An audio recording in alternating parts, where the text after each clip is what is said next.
السلام عليكم ورحمة الله وبركاته. أهلا وسهلا بحضراتكم. المباريات المتبقية من الأسبوع ال13 النهاردة كان الساعة 3 إلا ربع. أسوان وحرس الحدود. الشوط الأول كان المباراة سجال. الشوط الأول طلع تعادل بدون أهداف، ثم هدف عن طريق مصطفى جمال من ضربة جزاء، ثم تعادل أسوان في الدقيقة 91. وزي ما قلنا قبل كده ان اسوان اصبحت فرقه ما بتفقدش بنقط بسهوله، رغم النهارده ما كانوش كويسين، ما كانوش في حالتهم، ومع ذلك برضو خرجوا ببونت على ملعبهم، بس برضو ما خسروش.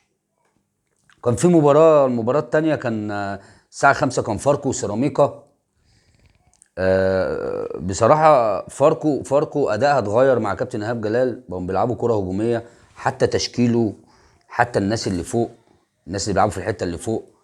فكابتن ايهاب جلال غير استراتيجيه لعب فاركو. تقدموا بهدف من ضربه جزاء عن طريق احمد عبد العزيز مودي، ثم يتعادل سيراميكا، وكاد ان يفلت بالثلاث نقاط سيراميكا. بس فاركو قدر ان هو يخرج المباراه تعادل عشان كل فرقه تحصد بونت. ثم الكارثه الكرويه، هزيمه النادي الاسماعيلي من نادي المقاولين 3-1.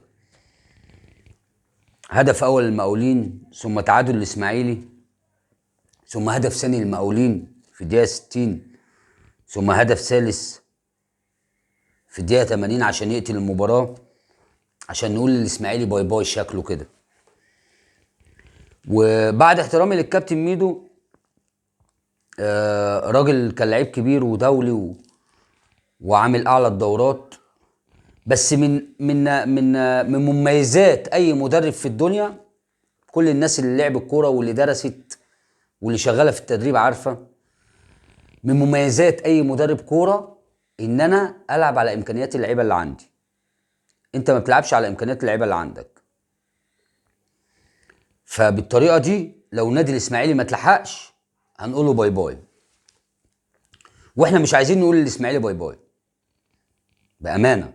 نادي الاسماعيلي تاريخ كبير في الكره المصريه، وطلع نجوم كبار على مر التاريخ في الكره المصريه لمنتخب مصر، ولاعيبه من الاسماعيلي راحت اهلي وراحت زمالك ف ف لازم الاسماعيلي يتلحق. لازم يجي مدير فني عنده خبرات، يعرف يجمع ابنات. ده مش وقت ان انا العب مفتوح يا كابتن ميدو. في الظروف اللي انا فيها دي ما ينفعش العب مفتوح. دلوقتي انا ينفع كل مباراه ما تعديش الا لما اخد منها لا 3 بونت لا بونت. لو ما كسبتش ما اخسرش لحد ما اخرج من اللي انا فيه. لسه 17 و4 21 مباراه ب 63 بونت او 83 بونت.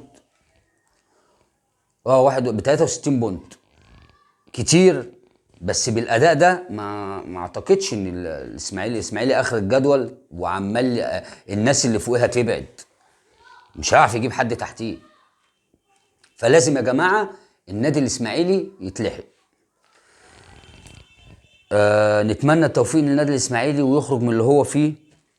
وكده نهايه الاسبوع ال13، وباذن الله في مباراتين في قبل نهائي كاس مصر، الاهلي وسموحه والزمالك وبيراميدز ان شاء الله. الاثنين المباراتين على اعلى مستوى باذن الله، نتفرج على كوره جميله، لان الاربع فرق طبعا اهلي وزمالك وبيراميدز وسموحه عندهم الاربع فرق عندهم مجموعه لعيبه كويسه يفرجونا على كوره، وباذن الله نتفرج على كوره كويسه في المباراتين دول.